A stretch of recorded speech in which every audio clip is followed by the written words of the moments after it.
Segundo aos Coríntios, capítulo 4.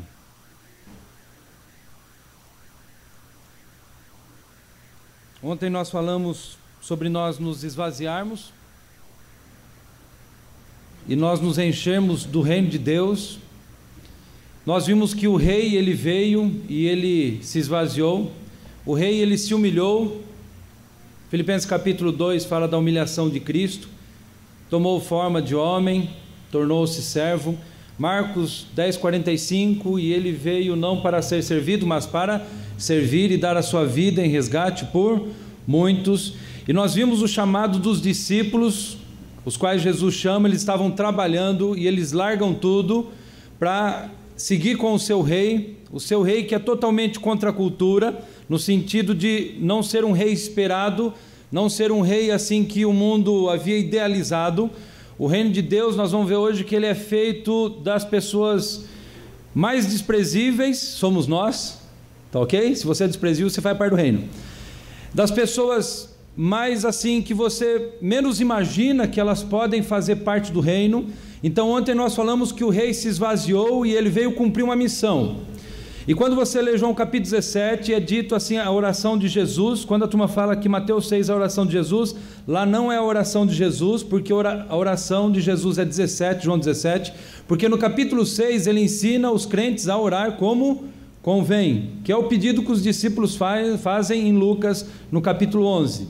Então a oração do Senhor é João 17, porque a oração dele é ao seu Pai. Pai, santifica-os na verdade, a tua palavra é a verdade. Aí ele vai dizer: como eu glorifiquei o Senhor me glorificou aqui, o Senhor me enviou, tal. E ele diz: agora eu vos envio. Eles não são desse mundo, mas eles estão no mundo. E quando nós voltamos, Mateus capítulo 5 vai falar sobre as bem-aventuranças. A primeira é humilde, significa que nós devemos reconhecer que somos nada, menos que nada, que nós não podemos nada, que nós só podemos pecar, e que se nós não nos esvaziarmos, não nos tornarmos nada, Deus não constrói em nós o seu reino. E quando os fariseus perguntam o que é o reino de Deus, Jesus responde: o reino de Deus está dentro de vós. Então o que é o reino? O rei se esvaziou e os seus súditos devem imitar o seu rei. Então ele vai falar sobre isso. E no capítulo 5, final do capítulo 5, ele fala assim também: brilhe a vossa luz, para que os homens glorifiquem a quem? Ao Pai. Então tudo que nós fazemos nesse mundo é para a glória de Deus. A salvação, em primeiro lugar, é para a glória de Deus, satisfaz a justiça do Pai, Deus é glorificado e o Filho é glorificado, a Trindade é glorificada através da obra do Messias. Então tudo que nós fizermos, quer comamos, quer bebamos, façamos tudo para a glória de Deus. Então é a glória de Deus, irmãos. Quando a igreja desvia o olhar da glória de Deus, ela acha outras glórias. É a igreja cheia, é a igreja presbiteriana conservadora. Eu estou cansado de escutar conservador falar assim: sou presbiteriano conservador, não sabe nem o que é a confissão de fé de Westminster. Mister, ele acha que é aquele cigarro antigo. Alguém fuma aqui, né? Vai que tem um presbítero aí com cigarro aqui, né? Mas irmãos, tudo que nós devemos fazer para a glória de Deus. Agora a pergunta é: quem são os súditos? Como que eles caminham? Quais são as características? Deus precisa de nós. Paulo em Atos diz assim que por ele vivemos, nos movemos e existimos.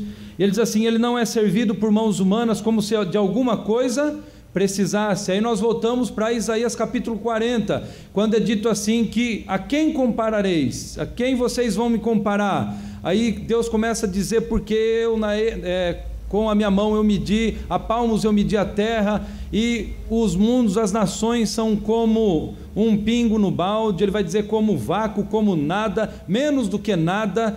E aí Deus vai se revelar no capítulo 40 de Isaías como o soberano, o Senhor do universo.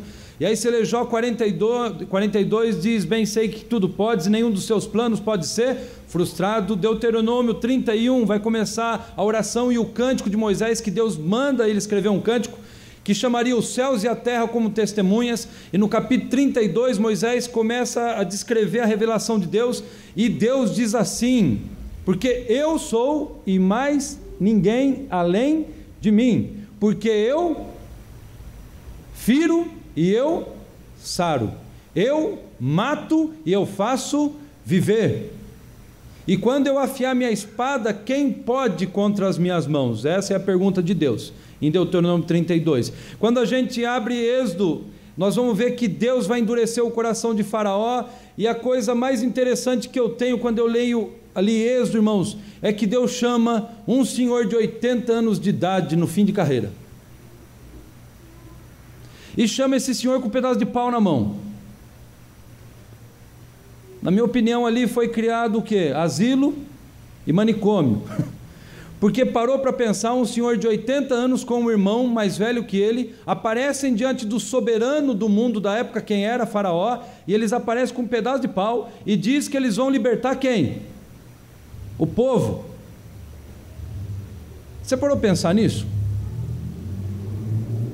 E quando você continua o relato bíblico, você vai ler os livros todos do Antigo Testamento, nós vamos ver que Deus é Senhor, que Ele decreta a queda do povo do norte, depois Ele decreta a queda do povo do sul, Judá, nas mãos de Nabucodonosor. Daniel entende isso na revelação de Deus, quando ele coloca no capítulo 1, que no capítulo 1, verso 2, e Deus entregou os utensílios do templo nas mãos de quem?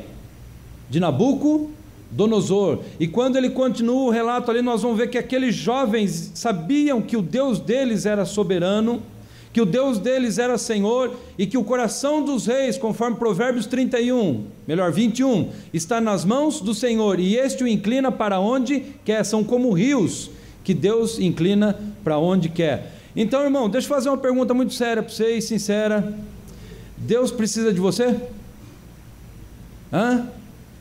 Mas tem muita gente na igreja que acha que se sair da igreja, a igreja fecha. Não é assim? É ou não é? Tem muita gente que acha assim que não, o nosso dízimo e a nossa oferta, se nós sairmos, vai fechar. Tentam comprar pastores, tentam comprar presbíteros, e muitas vezes as pessoas são covardes em confrontar estes que na verdade são ímpios dentro da igreja. Deus não precisa de nós. Deus às vezes sente muito mais prazer em usar uma jumenta do que você. Deus às vezes sente muito mais prazer em usar um corvo do que você, porque o corvo obedece, a jumenta obedece, o peixe obedece quando engole Jonas, o mar obedece Jesus, os marinheiros ímpios obedecem a Deus e têm temor de Deus e são convertidos por Deus.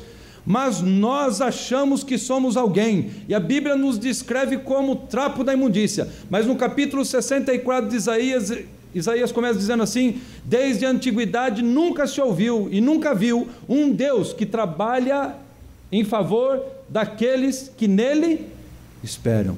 E aí no versículo 4 ele vai dizer: porque as nossas melhores obras, as nossas justiças são como trapos da imundícia. E aí o Novo Testamento abre também Jesus falando do coração do homem, fala dos discípulos: vocês são homens de pouca fé, homens de pequena fé, vocês viram tantos milagres, vocês não creem ainda. E não é diferente nos nossos dias. Ainda achamos que somos alguém muito especial, não é? Então, em primeiro lugar, o esvaziamento é entender, irmãos, que Deus não enche quem já está cheio. Nós devemos nos esvaziar de nós mesmos. Quem quiser seguir a mim, negue-se a si mesmo, tome o quê? E então, siga-me. É isso que Jesus vai falar. Então os discípulos, como nós somos, qual é a característica, qual é a nossa estrutura? Irmãos, um texto assim que vai servir para a gente introduzir, é 2 Coríntios capítulo 4, a partir do verso 7, quando ele diz assim: temos porém este tesouro em vaso de barro, para que a excelência do poder, é 2 Coríntios capítulo 4, verso 7, temos porém esse tesouro em vaso de barro, para que a excelência do poder seja de Deus e não de nós. Aí ele continua: em tudo somos atribulados, porém não angustiados, perplexos, porém não desanimados, perseguidos, porém não desamparados, abatidos, porém não destruídos, levando sempre no corpo o morrer de Jesus, para que também a sua vida se manifeste em nosso corpo, porque nós que vivemos somos sempre entregues à morte por causa de Jesus, para que também a vida de Jesus se manifeste em nossa carne mortal, de modo que em nós opera a morte, mas em vós a vida, tendo porém o mesmo espírito da fé, como está escrito: eu criei, por isso é que falei, também nós cremos, por isso também falamos, sabendo que aquele que ressuscitou o Senhor Jesus também nos ressuscitará com Jesus e nos apresentará convosco, porque todas as coisas existem por amor de vós, para que a graça, multiplicando-se, torne abundantes as ações de graças por meio de muitos, para o quê? A glória de Deus. Quem somos nós? Em junho, o jornal... não chegou ainda. Em junho, no Jornal Nacional, passou sobre a história dos candangos. Eu confundi com calango hoje, né? Mas é candango. Os candangos, aqueles que trabalharam onde? Na construção de qual cidade? Brasília. Você é um candango? Aqueles que trabalharam na construção de Brasília. E o que chamou a atenção ali no Jornal Nacional e para todos que fizeram a reportagem foi que deu um vazamento no telhado da Câmara, e os empregados, então, os construtores, tiveram que quebrar a laje, e quando eles entraram dentro, eles acharam o quê? Inscrições. Obrigado, irmão, Deus abençoe grandemente.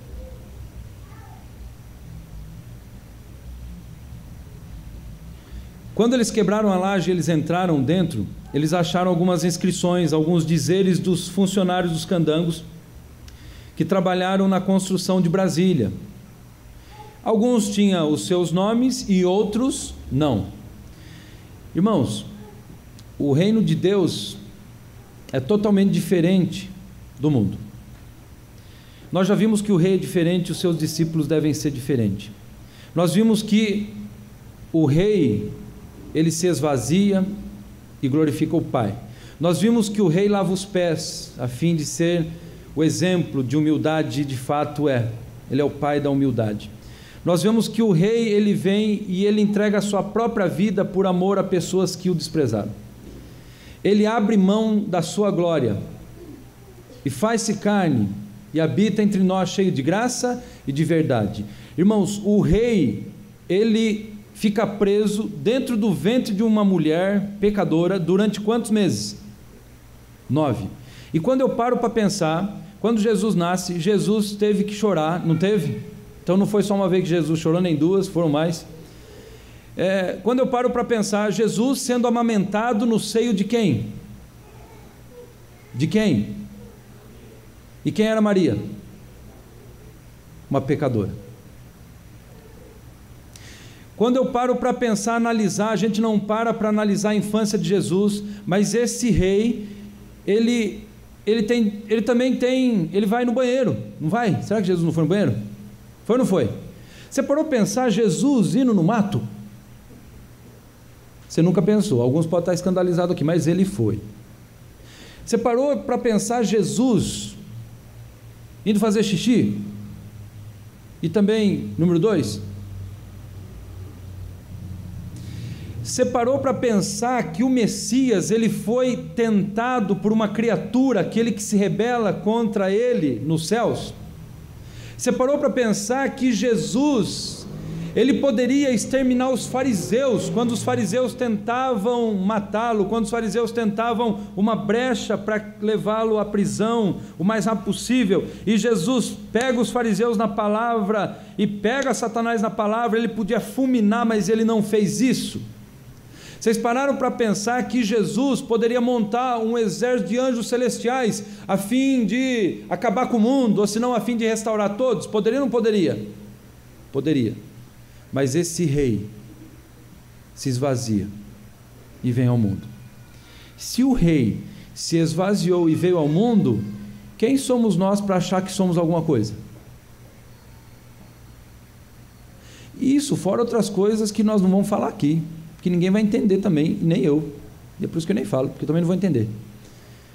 Mas se for pensar o que o rei faz, para glorificar o Pai, em primeiro lugar. Irmãos, quando ele glorifica o Pai no ato da sua humilhação, no ato da sua crucificação, da sua ressurreição, nós somos pessoas beneficiadas por aquele ato de glorificação do Pai.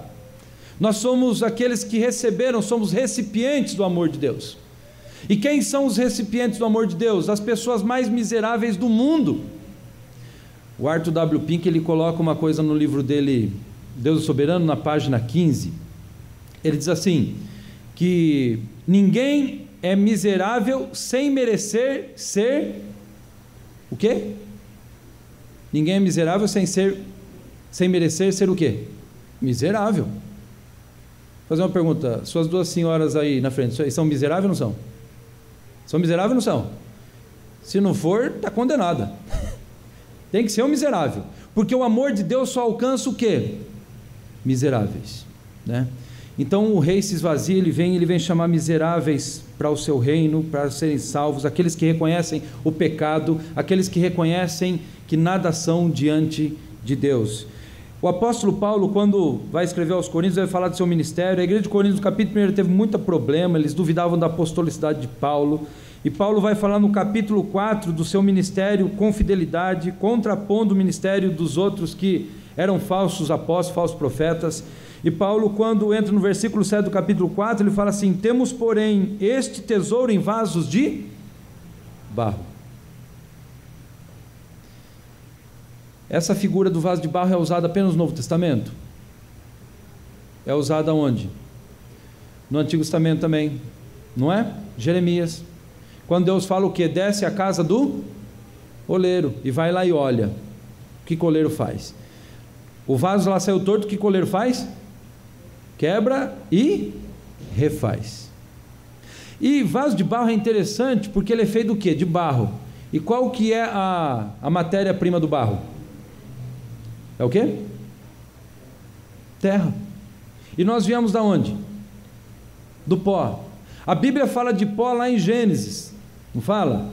E fala nos outros livros também do Antigo Testamento. No Salmo 90 também nos diz que nós somos pó. No Salmo 103 também é dito que nós somos pó. Deus conhece nossa estrutura e sabe que nós somos pó. Então Paulo compreende muito bem que ele é um vaso de barro. Qual é o valor que o barro tem? Qual é o valor que o vaso tem, irmãos? Nenhum. O que é valoroso? É o que está dentro. E Paulo está dizendo que o que está dentro dele? O evangelho do reino de Deus. Então Paulo diz o seguinte: nós somos simplesmente vasos de barro. O tesouro é o evangelho que está dentro de nós, dentro de nós. E como eu comecei a falar dos candangos, vamos terminar falando dos candangos? E a gente vai falar como funciona o mundo, né? A gente sai assim e tem uma empresa aqui grande que faz edifícios enormes. Como é o nome daquela empresa? Que coloca a placa lá em cima, ali perto do shopping tem aquele shopping saindo para... Acho que sempre coloca aquelas placas assim, fica iluminada. Hã? Acho que é Bosch esse negócio aí mesmo. Mas essa aí a IBM também serve. E quando você chega de frente ao prédio, você tem assim, o nome da empresa, e aí vem o quê? Engenheiro responsável e arquiteto responsável, não é assim? É ou não é? Mas quem levantou o prédio, ajudou a levantar o prédio? Quem? É aquele que leva o ovo frio, não é? Aquele que faz serraia, que acha no meio do mato, não tem dinheiro para comprar serraia, ele faz serraia ali refogada, põe farinha para dizer que está melhor, ele põe naquela marmita que não tem isopor, né? Aquela mais simples, você não leva no tupperware, não consegue esquentar, e aí ele está lá, e todo dia ele está lá de manhã, de madrugada, ele começa seu trabalho, mas no final das contas, nós temos ali o nome do engenheiro, o nome do arquiteto e o nome da empresa. O reino de Deus, irmãos, quem faz tudo? Quem faz tudo? Quem? Deus. E aí eu anotei algumas coisas assim, quando nós olhamos para o Antigo Testamento e para o Novo Testamento, anotei assim, fiz assim: Deus é o que edifica a igreja quando Jesus diz: tu és Pedro, e sobre essa pedra eu edificarei a minha igreja, e as portas do inferno não prevalecerão contra ela. Quem edifica? O cabeça, é Cristo. Aí nós temos assim: mas ao mesmo tempo ele chama miseráveis como nós para participarmos da edificação do corpo, e o mais impressionante é que ele opera tudo em todos, não é? E aí eu peguei mais algumas citações. Ele opera em nós tanto o querer quanto o realizar. Efésios, Filipenses, né? Filipenses, capítulo 2. Ele abre o mar vermelho, ele destrói as muralhas de Jericó, ele abriu o rio Jordão, ele livrou o povo do Egito, ele salvou o seu povo, ele abriu o coração de Lídia, lá em Atos capítulo 16, ele converte o coração de Saulo, ele transforma Saulo, ele faz Paulo o grande apóstolo, ele escolhe os apóstolos, ele acalma a tempestade, ele acalma os ventos, ele acalma o mar, ele levanta seu povo em marcha, ele sustenta seus eleitos, ele promove circunstâncias na vida para levarmos o evangelho do reino, ele envia perseguições para os discípulos saírem a proclamar, ele levanta imperadores ferozes para darmos testemunho diante de uma multidão no Coliseu em Roma, os crentes do século I, ele envia perseguição na Europa para o seu povo ir para uma nova terra, ou seja, a Nova Inglaterra, que atualmente são os Estados Unidos da América. Ele funda as igrejas na Nova Inglaterra, ele funda universidades e seminários para formar pastores, evangelistas e missionários, ele coloca no coração dos pais de Simonton para consagrá-lo ao Senhor desde o batismo ao serviço de Deus, ele coloca no coração do jovem Simonton para vir ao Brasil, ele começa a igreja presbiteriana do Brasil com 5 crianças em nossa pátria. Deus vai chamando os seus e os seus vão chamando outros, e assim estamos aqui. Quem faz a obra? Deus. Irmãos, nós podemos acrescentar algo a Deus? Glória a Deus. Tem um bobo aí, um cantor, não lembro o nome desse miserável. Tomara que ele seja um miserável, porque daí vai ser salvo também, né? Se não for, está no inferno. Mas ele tem um CD dele que tem uns bobos que compra também. Não compra livro para ler, mas compra esse CD tonto aí. Que ele diz assim: surpreenda a Deus. Quem fala isso aí? Num CD assim, é um bobo aí, um bocozão. E eu vejo o irmão comprando CD aí, que paga 20 e poucos reais, isso no Ajuda o Crime, comprando pirata, né? Aí ele comprou para a arma que vai matar o filho dele lá, né? Tudo bem, mas é pro céu, né? E esse cantor, ele diz assim: venha para o culto e vamos cantar a Deus, surpreenda a Deus. Deixa eu fazer uma pergunta para vocês: se Deus é surpreendido, ele continua sendo Deus? Quem é surpreendido? Nós, irmãos da quarta igreja e outras igrejas que estão aqui. Vocês foram surpreendidos por Deus nessa igreja, momentos de angústia ou não foram? Momentos onde vocês enfrentaram crises horrendas, foram ou não foram? Que vocês não enxergavam nada, estava uma neblina. E o interessante na neblina, irmãos, é assim, é que quando a neblina vem, o Danilo morou lá, o Ronei morou lá, no Riacho, Zé Luciano, a neblina ela vem e ela tampa toda a beleza que o Riacho tem, porque o Riacho ele é bonito, a represa, as árvores, nós temos ali as paisagens, e quando a neblina vem, parece que aquilo sumiu, não parece? Quando chove muito forte, sei lá, um nevoeiro que tem aqui em Goiânia, nem sei se tem nevoeiro em Goiânia, tem? Não tem, né? Tem poeira, né? Então vamos falar de poeira, vai. Quando a poeira levanta, o poeirão levanta, aquelas coisas rolando, igual aqueles filmes de faroeste, aqui em Goiânia deve acontecer isso, né? Rolar aqueles matão assim. Mas aí você consegue enxergar a paisagem que está por trás? Não, porque algo embaçou. Então, andar pela fé, irmãos, é entender que enquanto nós estivermos nesse mundo, nós somos igreja militante, somos vaso de barro. E que, na grande maioria das vezes, nós não vamos conseguir contemplar visivelmente o que está por trás da neblina, mas a fé, pela Escritura que alimenta a nossa fé, nos faz entender que de fato Deus está agindo e que a nossa vitória foi garantida por Cristo na cruz, e é por isso que nós somos mais que vencedores em Cristo Jesus, porque Ele venceu o último inimigo, 1 Coríntios capítulo 15, a saber, quem? A morte. Deus chama cegos para conduzi-los pela mão para fazer a sua grande obra. Lutero tem uma citação que para mim é uma das mais bonitas, eu vou pegar só uma partezinha dela.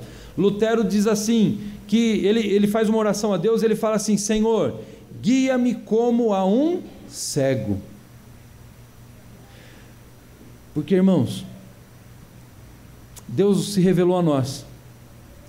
O nosso pecado nos atrapalha, nos assedia todos os dias, é por isso que devemos pedir perdão todos os dias e buscar o reino de Deus todos os dias. Por isso que ele fala, venha o teu reino, não é assim?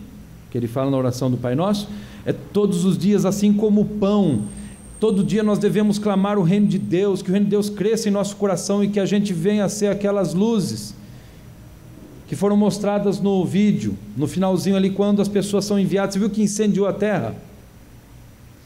E é assim que funciona o reino de Deus. Nós somos chamados, irmãos, para fazermos a obra do invisível. A obra de Deus, ela é espiritual, portanto é sobrenatural. Se alguém está na igreja e acha que a igreja deve ser administrada naturalmente, sai daqui, vai montar uma pastelaria, uma pamonharia, mas aqui tem muita, vai para São Paulo que não tem, mas não fica na igreja, sai da igreja, foge da igreja. Líderes da igreja, se vocês assumem a igreja, e se vocês entendem a igreja naturalmente, vocês estão no lugar errado. A igreja é onde acontecem coisas sobrenaturais, coisas que nós não esperamos, é onde há uma grande batalha espiritual, uma grande guerra espiritual, onde o inferno não quer que o povo de Deus avance, onde Satanás não quer que nós sejamos luzes, e Satanás coloca coisas também na nossa frente, lícitas muitas vezes, que nos atrapalham e nos enchem, ao invés de nós nos enchermos do reino de Deus.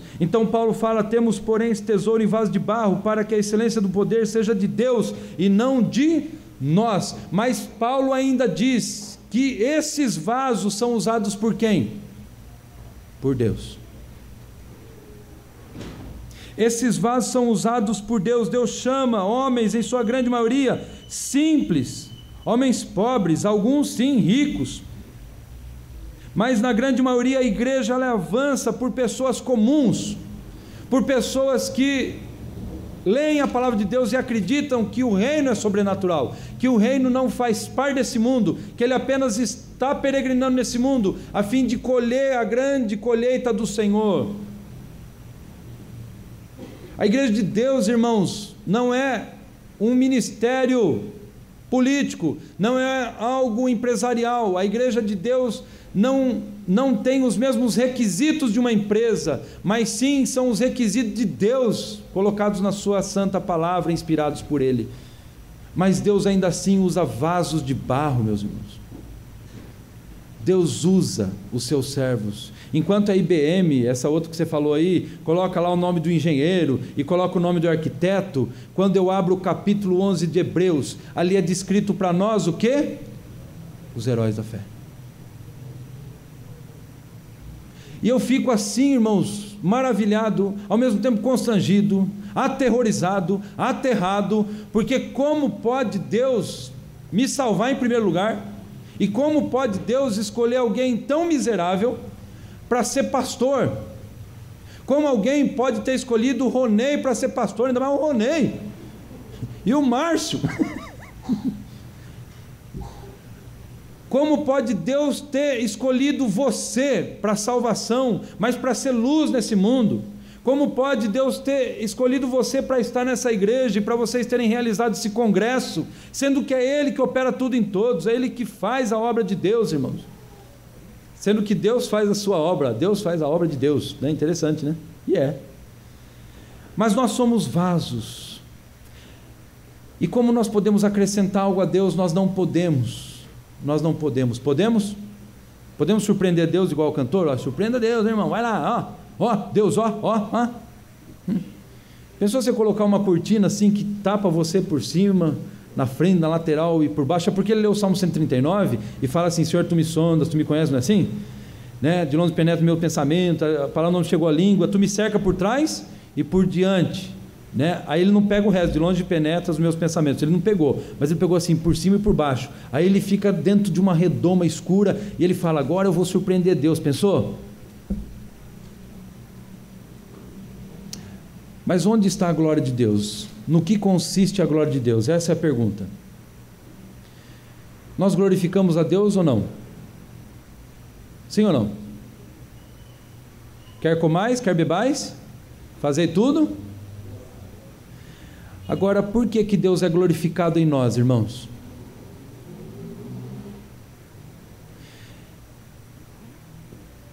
Por que Deus é glorificado em nós? Por que que a igreja, ela é edificada por Jesus Cristo, Ele opera tudo em todos, mas Ele nos faz participantes da edificação, porque quando você vai ler Paulo falando sobre uns Ele fez apóstolos, outros profetas, outros mestres, doutores, não é assim?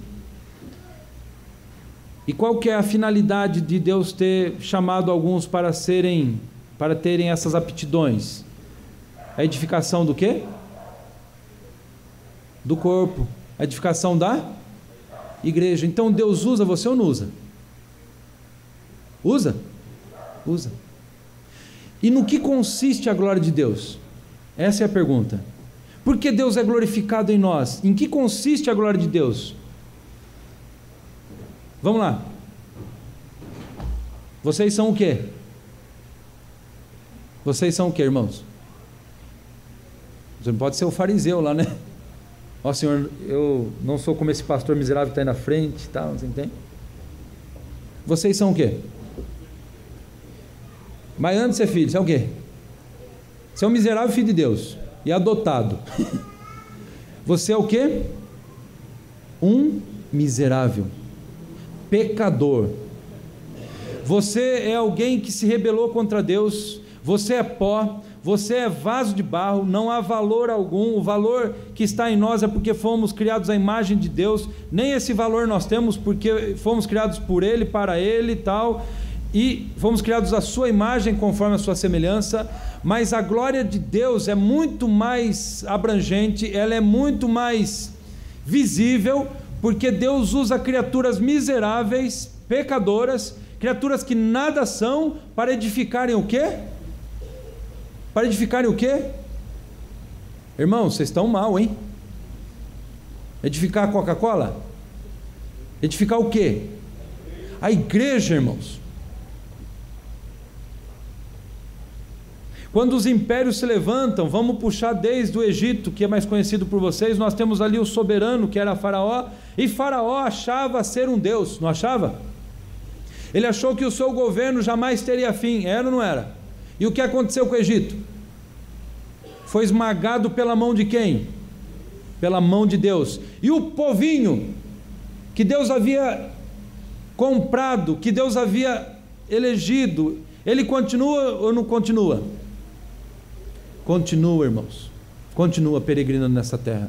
Outros impérios foram levantados tentando acabar com a igreja de Deus, com o reino de Deus, com o povo de Deus no Antigo Testamento. E o que Deus faz? Moe aqueles impérios que se levantam. E muitas vezes Deus usa impérios ímpios para disciplinar a sua igreja, mas depois de disciplinar o seu povo, a sua igreja, o que Ele faz? Acaba com o império inimigo. Impérios vieram e impérios foram, mas a igreja de Deus permanece para sempre. Em 2007 eu fui, primeira vez que fui para o Nordeste, e rodei bastante lá. Eu conheci 3 estados, tanto praia, as melhores praias, quanto o sertão. O sertão tem a sua beleza, e eu gostei demais do sertão também. E nós já estávamos ali num carro, irmão, um carro velho. Eu falei, nossa, só por Deus nós vamos chegar lá em Patos, na Paraíba. Não tinha placa nenhuma, só via jumento para lá, jumento para cá, aquela cisterna, uma casa isolada. Mas eu não vi nenhuma portinha escrito Coca-Cola, eu não vi nenhuma portinha escrito McDonald's, não vi o M do McDonald's, né? Não vi nada disso. Andamos ali, eu dirigi aquele carro, acho que uns 500 quilômetros no meio do nada, e via cisterna, e não via McDonald's, não via nada. Daqui a pouco, irmãos, no meio do nada apareceu assim, uma igrejinha pequenininha, e estava escrito assim, olha, Igreja Batista, só Jesus Cristo salva. Uma igreja que, pelo tamanho que eu vi, eu diminui a velocidade porque aquilo me impressionou. Deveria caber 10 pessoas naquele sol escaldante de mais de 40 graus. Coca-Cola não tinha lá, mas a igreja tinha. Vocês pararam para pensar, irmãos, que muitas vezes nós olhamos para a igreja como coitadinha, não é assim? Ô, miserável que nós somos, não é não? Porque às vezes a gente está na igreja, a gente às vezes vai falar para alguém vir para a igreja, vai falar de Jesus, fica meio assim, ai, minha igrejinha, mas sou da igreja, que coisa horrível, né? Muitas vezes nós nos envergonhamos do Evangelho, nós nos envergonhamos do reino de Deus, nós nos envergonhamos da igreja. Irmãos, a igreja de Deus, não estou dizendo tempo isso aqui não, porque isso aqui pode cair, pode dar um terremoto, cair tudo isso aqui. Mas estou dizendo o templo de Deus que somos nós. Os impérios tentaram matar os cristãos. No primeiro século, no Coliseu, homens, mulheres e crianças eram lançados às bestas feras, que ficavam semanas sem comer. Os leões estraçalhavam crentes e eles não renegavam a sua fé.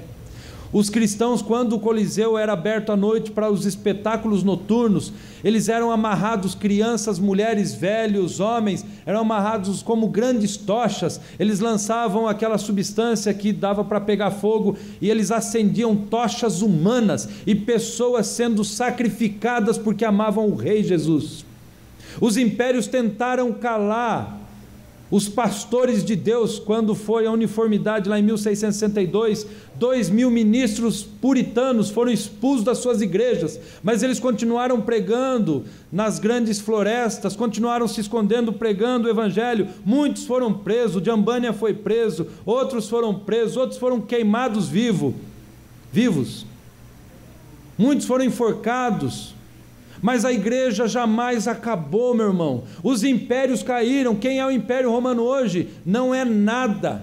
Quem é o Egito hoje? O Egito são pirâmides que daqui a alguns anos, daqui a algumas dezenas de anos, eles não terão nem mesmo as pirâmides para serem um país de turismo. Mas a igrejinha continua. A igrejinha que você muitas vezes despreza, ela continua. A vergonha que você tem do evangelho, meu irmão, a sua empresa que você acha que é bam. Quando a GM começou a quebrar nos Estados Unidos, aqueles grandes bancos, irmãos, eles vão quebrar mesmo. Os Estados Unidos está quebrado. Achavam ser os donos, achavam ser quando eles viraram as costas para Deus, irmãos. Acharam que a liberdade era mais importante do que Deus. Quando eles fizeram da liberdade, eles saíram da Inglaterra, começaram a Nova Inglaterra, e o lema deles era liberdade de culto, liberdade de religião, mas liberdade era apenas um meio. Os americanos tornaram a liberdade um Deus deles, como Francis Schaeffer trabalha muito bem isso. O meio tornou-se o Deus deles. Eles deixaram de amar a Deus sobre todas as coisas e passaram a adorar a liberdade. Quem assistiu o filme Transformers? Pode assistir, não tem problema não. Né? Desde que você não creia na crença do Transformers. O filme Transformers é interessante, ainda mais com 3D, né? Depois também fica assim, né? A minha esposa desfigurou, mas foi no dia seguinte que ela levantou o cabelo assim, né? Tem que pôr 3D de manhã. Eu já aprendi, pôr 3D melhor de manhã, rapaz. Eu vou comprar um 3D, né? Ó, cabelão, hein? É de manhã. Irmãos, no filme Transformers nós vemos assim que os Transformers, eles dizem assim: olha, vocês devem lutar pela sua liberdade. E aí o comandante Transformers, quando vai ser mandado para a Lua, sei lá o país que ele mora lá, não lembro, mas ele fala assim: olha, vocês podem deixar de acreditar em nós, mas jamais deixem de acreditar em vocês. A humanidade que crê na própria humanidade, a humanidade que crê na humanidade, nós temos essa miséria que nós temos, promiscuidade aumentando, nós temos violência aumentando. Então, quando nós desviamos o foco, irmãos, da glória de Deus, quando nós começamos a fazer do meio o nosso Deus, a igreja, não, por exemplo, o ministério mesmo, o ministério é o meio, mas ele não pode ser o meu Deus. Não, o ministério tem que sair, não deu certo, tenda, não deu certo, vai sem tenda.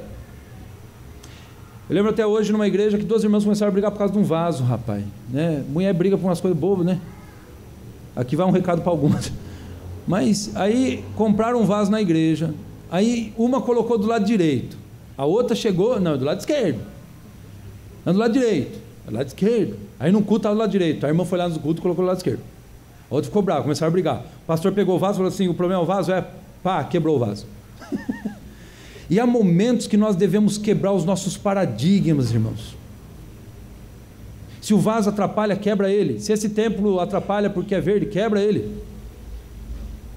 Porque o reino de Deus está em nós, nós somos vasos de barro, irmãos. E Deus coloca o nosso nome na edificação do reino. A glória de Deus consiste, sabe em quê? Em usar criaturas como nós, desprezíveis, incapacitadas, com uma fé tão limitada assim como os apóstolos tinham, homens de pequena fé. Eles viram a multiplicação dos pães e dos peixes uma vez, e eles viram aquilo. Só que quando você continua lendo o relato dos evangelistas, você vai ver o quê? Que houve uma segunda multiplicação de pães, que sobraram 7 cestos. A primeira foram 12, a segunda 7. Quando chegou na segunda multiplicação, o que aconteceu? Eles falaram a mesma coisa para Jesus. Ó, Jesus, tem muita gente. E eles viram a primeira, eles viram os cegos terem vistas, eles viram pessoas serem ressurretas, eles viram pessoas sendo curadas, coxo andando, e ainda assim eles duvidam do poder de Cristo. Irmãos, nós duvidamos quando nós entendemos a igreja naturalmente. Nós duvidamos da fé, nós duvidamos de Deus, ou melhor, quando nós estamos cheios de nós mesmos, das nossas ansiedades. Ai, segunda-feira tem que pagar lá a 72ª do carro, não tem dinheiro, e agora como que eu faço? Ah, porque não sei quem tem. Nós nos preocupamos com essas coisas, nós corremos atrás das coisas, ao invés de corrermos atrás de Deus. Quando nós olhamos para nós também, criaturas desprezíveis, e nós olhamos para a obra de Deus, você treme ou não treme? E pastor, piorou, porque o Rony também é assim, nós somos bem parecidos, né, Rony?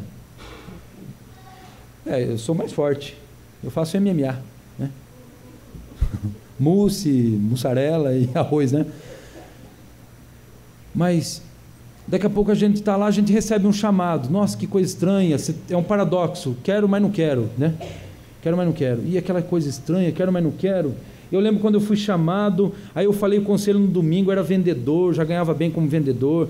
E aí chegou no domingo, eu falei com o pastor da igreja, o pastor falou assim: nós vamos reunir o conselho hoje, mesmo antes do culto, e nós vamos já, como eu falo, antecipar, para depois marcar uma reunião já oficial. E eu feliz, vou para o seminário, vou ser pastor, aleluia, glória a Deus, você tem, né? Aí reuniu o conselho, falou assim: não, você tem vocação mesmo. Eu fiquei feliz. Quando foi na segunda-feira, o meu gerente me chama lá na sala dele e falou: nós fomos mandar embora. Aí ele falou assim: Cláudio, está abrindo uma loja em São Carlos, você vai ser gerente lá. Aí eu falei: nossa, e agora? Aí eu falei assim: nossa, é resposta de Deus, né? Porque eu vou ganhar mais, eu vou dar mais dízimo, vou ajudar missionário, vou comprar mais Bíblia, vou comprar livro, dar para a turma. Resposta de Deus, eu vou ganhar mais. Irmãos, mas foi uma luta tão grande. Foi uma semana assim que eu chorava, depois me alegrava, falei: não, eu vou, porque não vou colocar meu coração nas riquezas, porque não, Deus mostrou para mim, e era provação, Deus estava provando. Então muitas vezes Deus coloca essas provações, e quando nós olhamos para nós, irmãos, nós somos limitados com o nosso olho natural, nós não enxergamos um palmo à frente de nós, e nós só vemos o visível. Mas a Bíblia diz que nós, como vaso de barro, nós como miseráveis que somos, devemos ver cada dia pela fé, e nós devemos contemplar o invisível, irmãos. O reino de Deus, ele é estabelecido, ele é instituído, ele avança com seres como nós, mas nós, como miseráveis que somos, contemplamos a grandiosidade de Deus, e sabemos que é Deus que opera tudo em todos. É por isso que não resta para nós vanglória, não resta para nós glória alguma, nada nós podemos dizer que é nosso, mas tudo de Deus. Mas ao mesmo tempo, Deus, ele coloca o nome de cada um no seu reino, irmãos. Abre aí Hebreus capítulo 11.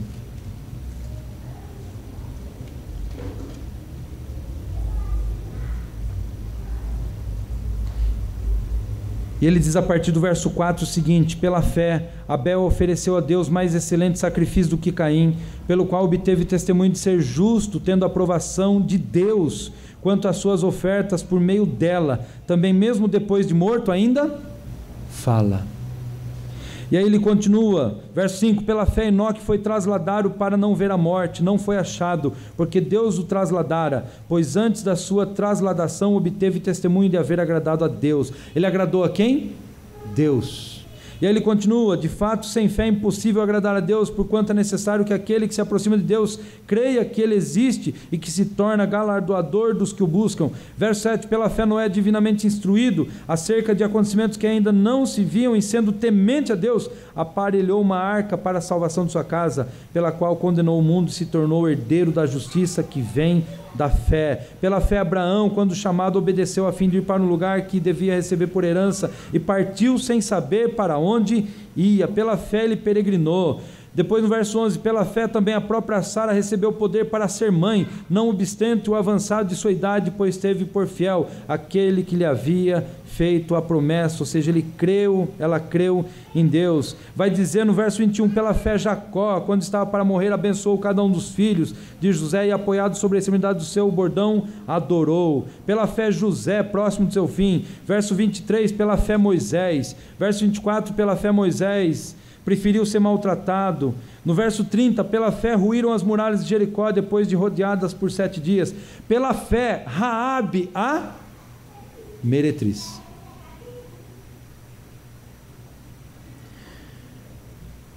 No reino de Deus, Deus chama prostitutas, Deus chama viciados, Deus chama bêbados, Deus chama adúlteros, Deus chama aqueles que nada são e os transformam em agentes do reino, irmãos, em pessoas que vão ajudar a edificar o reino de Deus.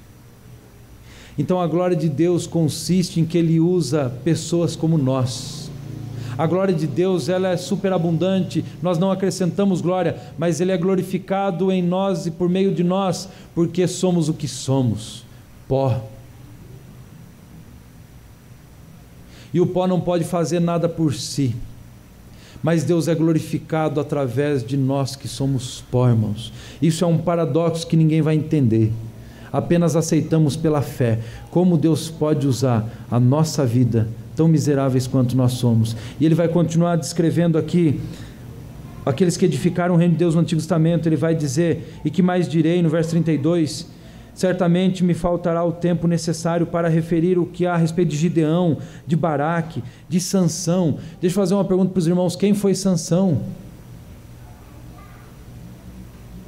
Sansão foi um juiz chamado por Deus para libertar o povo. Uma das funções dos juízes ali, quando nós lemos, não é simplesmente julgar o povo, mas eram libertadores do povo, da nação. Sansão é chamado por Deus e Deus lhe dá um poder sobrenatural. Mas Sansão peca quando o Senhor não peca? Mas ainda assim é dito que pela fé Sansão agradou a quem? A Deus. Nisto consiste a glória de Deus, irmãos. Não que você vai pecar e falar: agora eu vou pecar mesmo para glorificar Deus, né? Vai também, mas vai para o inferno também, né? Se você pensar desse jeito: porque onde abundou o pecado, superabundou a graça. Porque superabundou a graça, havemos de pecar? De modo nenhum. Santifiquemos, não é assim? Então a glória de Deus, irmãos, consiste em usar a mim, a você. O verso número 33: os quais por meio da fé subjugaram reinos, praticaram justiça, obtiveram promessas, fecharam bocas de leões, extinguiram a violência do fogo, escaparam ao fio da espada, a fraqueza tiraram força, fizeram-se poderosos em guerra, puseram em fuga exércitos de estrangeiros, mulheres receberam pela ressurreição os seus mortos. Agora olha como ele continua no 35: alguns foram torturados, não aceitando seu resgate, para obterem superior ressurreição. Outros, por sua vez, passaram pela prova de escárnios e açoites, sim, até de algemas e prisões. Foram apedrejados, provados, cerrados pelo meio, mortos a fio de espada. Andaram peregrinos, vestidos de peles de ovelha e de cabras, necessitados, afligidos, maltratados, homens dos quais o mundo não era digno, errantes pelos desertos, pelos montes, pelas covas, pelos antros da terra. Ora, todos estes, que obtiveram um bom testemunho por sua fé, não obtiveram, contudo, a concretização da promessa, por haver Deus provido coisa superior a nosso respeito, para que eles sem nós não fossem aperfeiçoados. Agora o capítulo 12, portanto também nós, visto que temos a rodear-nos tão grande nuvem de testemunhas, do capítulo 11, desembaraçando de todo o peso e do pecado que tenazmente nos assedia, corramos com perseverança a carreira que nos está proposta, olhando firmemente para o autor e consumador da fé, Jesus, o qual em troca da alegria que lhe estava proposta, suportou a cruz, não fazendo caso da ignomínia, e está sentado à destra do trono de Deus. Temos, porém, esse tesouro em vaso de barro, para que a excelência do poder seja de quem? De Deus e não de nós. Nisso consiste a glória de Deus, irmãos. Então a mensagem que eu tenho para vocês é que Deus usa você, mesmo sendo você, e que Deus é glorificado através de um pó igual a você, e que você não faz de um pó. E é um grande paradoxo o Deus que não precisa de ninguém nos usar. Quando eu leio Confissões de Agostinho, é um livro assim maravilhoso para você comprar, maravilhoso, né? Quando ele vai falar sobre a oração dele para Deus, na verdade Confissões é de fato confissão, ele fala com Deus nesse livro, e aí ele fala assim de Deus, ele fala assim: és o Deus presentíssimo e ausentíssimo, o Deus que cobra sem ter nada perdido. É estranho, né, quando ele fala isso, né? E de fato, irmãos, há a soberania de Deus, mas ao mesmo tempo que é aquele cordão tão assim, esticadinho, que você não pode nem para cima nem para baixo. Nós cremos na soberania absoluta de quem? De Deus, que Ele faz tudo em todos e por todos e para a sua glória, mas ao mesmo tempo, o que Deus faz? Santificai, não é assim? Pregai o Evangelho, ide, fazei discípulos. Então Deus coloca a sua soberania acima de tudo, e ao mesmo tempo Ele coloca responsabilidades para que os seus servos cumpram o seu propósito. O que nós devemos fazer, conforme aquela música antiga e conforme o que a Escritura diz: é meu, somente meu, todo trabalho, e o teu trabalho é descansar em mim. E o que é descansar, irmãos? Não é falar assim, então não vou fazer nada. Não, irmãos, é colocar o pé no mar. É quando Deus ali leva o povo para junto do Mar Vermelho, o exército de Faraó está atrás para atacar, e o mar está na frente. Agora o que faz? E Moisés está orando, não sei, todo mundo orando, e aí Deus fala assim: Moisés, por que ainda oras a mim? Põe o pé. Você acha que o pé de Moisés abriu o mar? Depende do pé, né? Se fosse de um amigo lá do seminário, abriria, que é grande, né? Você acha que o pé de Moisés abriu o mar? Quem abriu o mar? Mas Deus requer de nós o quê? Obediência, fé, coragem, ousadia. Quando as muralhas de Jericó estão lá, como que as muralhas foram derrubadas? Pensou Moisés com a bazuca? Aí Moisés seria um árabe, né? Porque bazuca, quem usa é árabe, né? Moisés era judeu, não tinha bazuca. E quando ali, Moisés não, Josué. E quando eles estão lá, as muralhas de Jericó, e agora? Tem as muralhas, como nós vamos fazer? E Deus, irmão, fala assim: começa a passear pela muralha. Isso é loucura, não é? Quando Deus manda escolher os homens de Gideão, e aí? Como que era? Vai lá, vamos ver eles beber água. E daqui a pouco, quantos homens sobram? 300. Quando Jesus chama, quantos apóstolos Ele chama?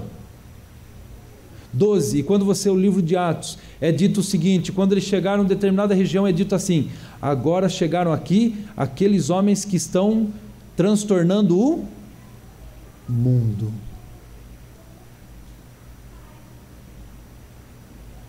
Meus irmãos, Pink, ele coloca uma citação também que eu acho bacana. Ele diz assim: sabe qual a diferença entre o Tio Sam? Quem é o Tio Sam? É a figura dos Estados Unidos, né? Aquele que eles colocam para recrutar pessoas para o exército, para a marinha e para a aeronáutica. O Tio Sam tem um dedo, vocês já viram ele com um chapéu assim, com a bandeira dos Estados Unidos? E ele tem assim: I need you, preciso de você. Só que quando você vai no exército, vai se apresentar aos mariners lá, o exército, ou a aeronáutica americana, ou mesmo do Brasil, é qualquer indivíduo que eles pegam, qualquer corpo físico.